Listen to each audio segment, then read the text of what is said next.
Good evening and welcome to another edition of Tok Piksa. Tonight we speak to Walia Abilo, Deputy Commissioner, Border Security and Enforcement, and Karo Killa, Assistant Commissioner, Border Management with PNG Customs. These two gentlemen are direct managers to customs officials on the ground. Earlier this month, two incidents at the Jacksons International Airport put the spotlight on the importance of having customs officers policing our borders. Good evening and welcome to another edition of Tok Piksa. Tonight we feature again PNG Customs. This will be our second interview with PNG Customs, the first being with Commissioner Ray Paul last month. This month of February we are speaking to Mr. Walia Abilo, Deputy Commissioner Border Security, and Assistant Commissioner Border Management, Mr. Karo Killa. Gentlemen, welcome to Tok Piksa. Thank you. We start off with an incident that's been publicized this week. At Jacksons International, we've had a gentleman of American origin who tried smuggling in illegal tender. To walk us through that, how did that happen and how did customs officials pick that up? As been reported, this gentleman came from Manila on a flight, and he came through primary ran with immigration and came to customs, and there was a marshalling officer who was directing the passengers, and then he come across this gentleman and he directed him to go into a x-ray machine after asking questions. So through x-ray machine, this suitcase full of currency, the notes were detected, and he was further taken by customs with further involvement of Bank of Papua New Guinea. Governor, in fact, Governor of Bank of Papua New Guinea was present there, okay. And he found that those were illegal tender, not according to the requirements, or even certified the bank to be a currency in PNG. And it was further detained by police and customs, and he was interviewed and taken to police, and police interview also with financial management of fraud squad, and he was arrested and charged under criminal code, and he was released on bail, and is pending his case currently. Now, how do you detect instances like that? Do you act on tip-offs, or do members of the public advise PNG Customs that something like this will be coming through? Yeah, we have a network in customs, worldwide customs organizations, where we have information sharing by customs throughout the world. If this was done through that, we may, and also we are informed of those, and we can be alert, and we can plan for the operations. In this particular instance, he may have gone through, and it was detected here in PNG because in Philippines or Manila, those Asian countries, they're not very strict in this kind of things coming from their country into other countries. For us, Papua New Guinea, we have the laws available there too, and when such things happen, we always refer this currency matters to Bank of Papua New Guinea, who authorize body to make decisions on the currencies. In your experience, Mr. Abilo, have we encountered anything like this before, or would this be a first? This will be a first of import of currency coming to the country. In the past, we only had 20,000 or less, but this is a bigger. Bigger incident that we have detected, as far as I am aware. Only on export of currency, yes, we have situations where we were, but this was the biggest for importation of this currency to the country. Mm. Now, there are set limits on how much currency can be exported or taken out of the country, and how much currency can be brought in. Why are there strict levels for that?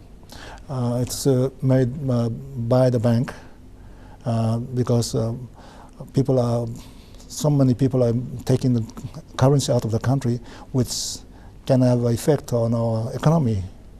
So therefore, the banks have a control mechanism put in place for currency to be taken out of the country. Because if the currency is taken out of the country, you have a problem in the economy of our country, the money going down, and it may affect our country's development.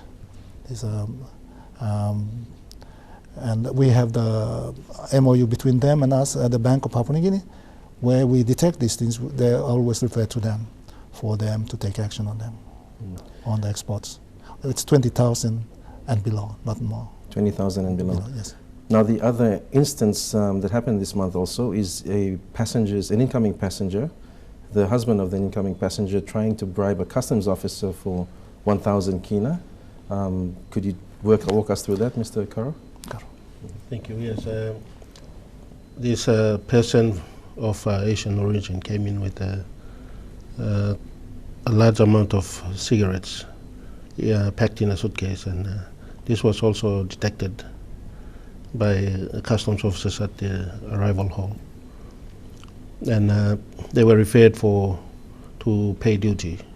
And when they found out that they couldn't afford it, they left the cigarettes with customs. And sometime later they came back with a bribe and tried to, the value of the cigarettes was somewhere around 6,000 something. Okay. But they came back with 1,000 so that they could just pay 1,000 and get the cigarettes. But our customs officers decided that that was not correct. So they reported the matter to police. What's the normal procedure that they should have followed? They should go and find the money that was due as duty and come back and pay that money instead of bribing the officers. So, yeah. So all of this is based also on what's declared, that's in their possession before they enter the country. Correct. That's yes. important, isn't it? Everything that they bring to the country as passengers, they are required to fill in a form. This customs baggage declaration form, where it adds information about personal baggage of a person, plus is traveling from which country to this country, and he has to declare everything that he has in his possession. Whether it be dutiable goods like cigarettes and spirits, he has to declare them. If he's got more in that, he also has to declare them as well. If he does not declare, if a passenger does not declare, then it's subject for customs to confiscate or seize the cigarettes or any goods that is not declared. And there are laws, penalties are on this false declaration, and person can be prosecuted in the court of law under the Customs Act. Okay. And this particular incident, there's the persons will be, I think they've been charged for bribery. But there's another offense if they brought in the country under the Customs Act. There's smuggling, which can be charged for. Besides bribery, it can be charged for offenses that were committed for smuggling of goods into the country without paying customs duty. Yeah. So smuggling goods is the underlying mission of PNG Customs to detect. Smuggling in the two instances this month included cigarettes, or large sums of cigarettes being brought in and undeclared, and large amounts of cash. Yes. In your experience as customs officials, is there anything else that's been tried, that people have tried to bring into the country without declaring? All sorts of things have been smuggled, or we say not declared. So if it is not declared, it is deemed as smuggled. So you can start with shoes, clothing, that is over the allowed limit.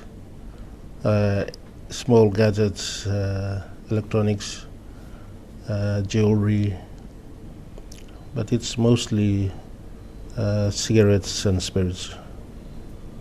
Cigarettes and spirits are the main offenders. That's correct.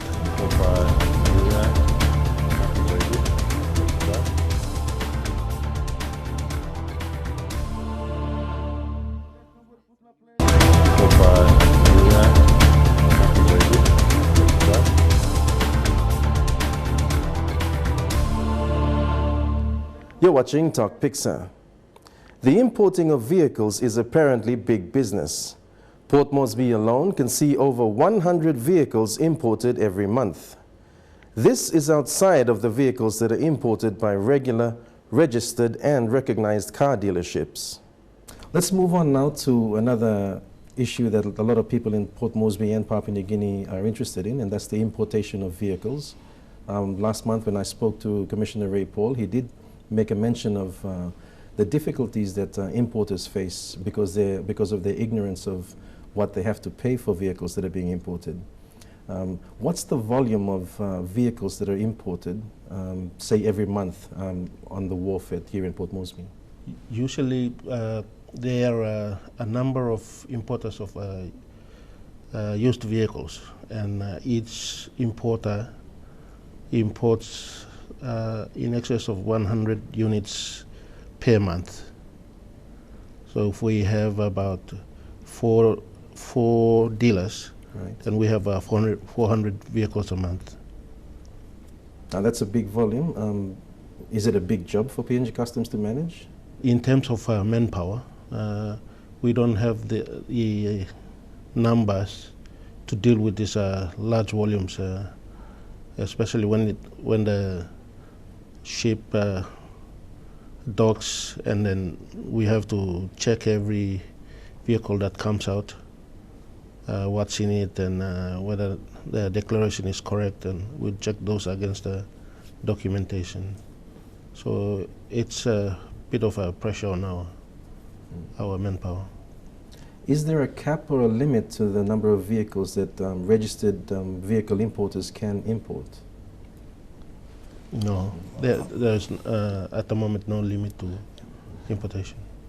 And once cleared, are all these vehicles cleared for picking up by the people who import them, or do you have vehicles sitting on the wharf abandoned by vehicle importers?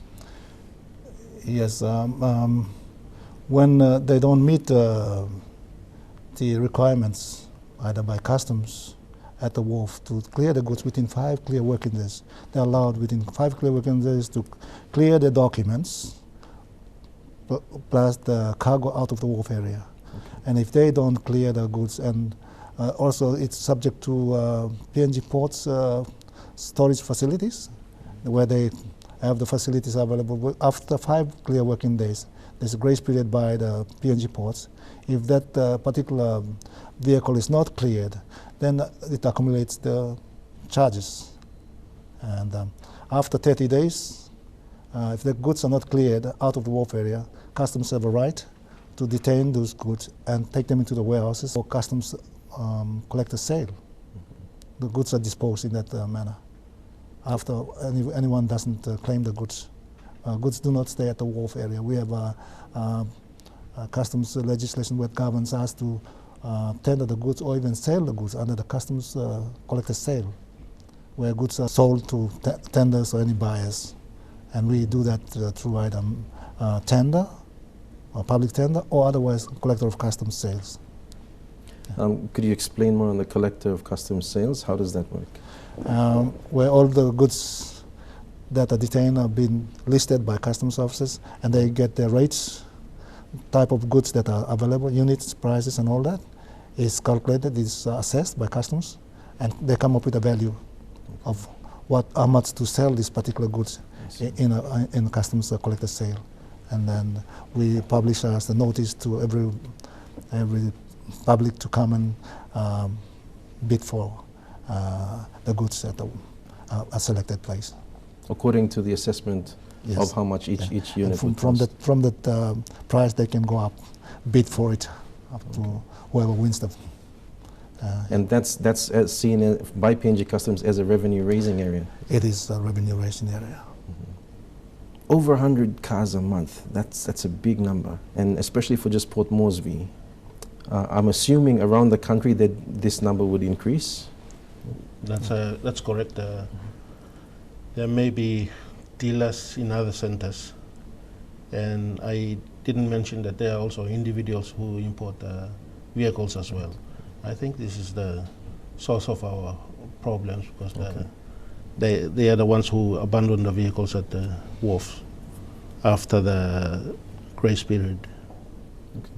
So if an individual, say like myself, if I go onto a website and I see a vehicle for a certain price, what is contained in that price? Is that the price to have it landed in Port Moresby, or is that the price that I pay to actually get the vehicle and drive it? It's a price that for the particular vehicle, for a cost of the vehicle only. Just the cost Cost of the vehicle, yes. That's the amount of money you pay to the seller in the exporting country. And that's all you've done, nothing else. But there are other costs that incurred, had to be added on to the. We under the customs, we have a customs valuation process. We were cost insurance rate is our sales of goods, determination of customs value. Cost insurance and freight are also part of that forms the customs duty. Yes, so when any type of goods that land in Papua New Guinea, the terms of trade are cost, insurance, and freight. CIF. So the landing cost includes those other two components, insurance and freight. So when you pay, for example, 3,000 for the vehicle, you haven't paid the insurance and freight. So that to begin with, those are the two other hidden costs that you haven't thought about at the first place.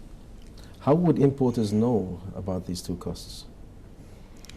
Those are in your the invoice. You will see the value of the goods, the cost of the goods, and down the column you will see insurance, and then you will see a freight column, and the total column you will see CIF, which means cost, insurance, and freight. So you look at the invoice and you will see that it includes those two costs. And the total of the total CIF cost, the CIF can be met by the importer before or when they make the first payment to the supplier? That's correct. But most times what you're saying is the experience is that importers do not meet that full cost and only cater for the cost of the vehicle itself. Correct. Usually when the exporter tells them that you have to also pay for the insurance and the cost to freight the car from here to Papua New Guinea. And then even they keep on complaining, but they fork out a little bit more, and then they ship the vehicle to PNG. And other costs start building.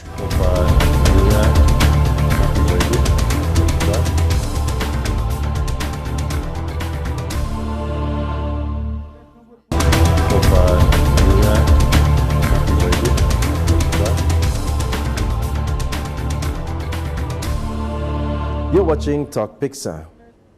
When someone comes across the chance to buy what may seem a cheap vehicle online, they focus on the cost of the vehicle alone and not the customs duties they need to include once the vehicle lands at the wharf. Ignorance of these additional fees results in a lot of disappointment and public auctions. So if they've met the cost of the vehicle, it's imported here onto the wharf, they then have to pay for the insurance and the freight costs. Are there additional costs on top of the CIF? That's correct. When the vehicle is taken off the ship onto the wharf, it's called wharfage and handling. Okay. And taken into storage, that's wharfage and handling, that's another cost. Then you have to pay for the stevedores, and to take it out from there you also pay excise duty. Then you pay customs duty, and you have to pay for the agent that handles your documentation. That's agency fees. And then you pay for the quarantine inspection, 100 kina pay inspection for paying it. So those are some of the costs that you haven't thought about before buying the vehicle. And usually it ends up with double the amount of money you were thinking of imparting with. Give us a figure of how many vehicles have been abandoned because of these costs or unpaid costs by importers. In the last sale They were in excess of 30 something. So usually there are sales done, 2-3 sales done every year. So some you have about 27 to 30 vehicles, sometimes more than that. So quite a number of vehicles. These are usually imported by individuals who cannot afford to pay those extra costs. So there's no law against people or individuals importing vehicles that they want, but it's just that they have to be aware of all the costs. That's correct. What would be a word of advice from PNG Customs to vehicle importers? That we are aware of cost that's involved. If they want to personally import a vehicle, it's very expensive, very costly. So my advice is that they go to the dealers, because when they go to the dealers, they are able to get the spare parts whenever they have a problem with their vehicles. Currently, we have a lot of vehicles which do not have a spare parts in those reconditioned vehicles that's imported. Okay. There is no dealer to supply them the spare parts of a vehicle imported by individuals into the country. And when they go to a dealer, say for example PNG Motors or even Hello Motors or Boroko Motors, they will not supply them the parts because they firstly did not go through them to get the vehicles into the country. So this must be discouraged because they do not have a spare parts for a start. Those are reconditioned vehicles. They are not vehicles that are imported by the dealers in the country. If they went to the dealers, though it's very expensive, but it will have the vehicles worthwhile using them in the country because they'll have a spare parts ordered by the dealers that we have. Some companies that are importing vehicles, they do not have spare parts dealers licensed to operate the business in this country. Spare parts is very important. And you see a lot of vehicles in this city broken down on the way.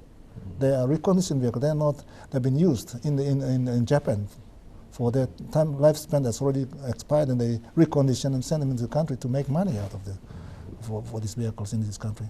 And I believe Transport or MBIL should have their rules or laws imposed in this kind of things. For customs, we facilitate a trade. We allow people to have the trade into the country, to make money out of to grow up our economy. We facilitate trade. We don't stop them. We restrict certain things they don't do is by the regulatory bodies, which is MBIL or even Transport Department. Yes, for advice, I would recommend to the public that they should go and see customs and ask or check to see what are the landing costs of the vehicle they're importing and the costs to drive the vehicle out of the wharf. So they should be aware of that before sending their money overseas for the vehicle. There are other operators that deal with customs. These are called customs agents or customs brokers. Right. But if you ask for advice from them, you might pay a small amount of fee. I don't know how they do that. Yeah, so the best advice is to go to customs. To go directly to your PNG Customs office. Any closest customs to you, office. and get the advice as to how much you need to pay to land the vehicle that you want. That's correct. Okay. Mr. Abilo, Mr. Karo, thank you very much for your time on Tok Piksa. We've learned a lot. We've learned that you can't smuggle in large amounts of cash without declaring it, and cigarettes for that matter. Just two of the myriad of things that smugglers try to bring into a country undetected. We thank you for your time, and it's settling to know that PNG Customs officers do not take bribes. And we hopefully will speak to yourselves again, or Mr. Commissioner Ray Paul, in our next sitting for next month. Thank you very much for your time. Thank you. Gentlemen. The two incidents at Jackson's International this month are stark reminders that PNG is a member of the global business and black market world. But successful stories like these also give us reassurance that there is someone standing vigil on our borders. Until the next time we speak on more developments in our customs sector, good night.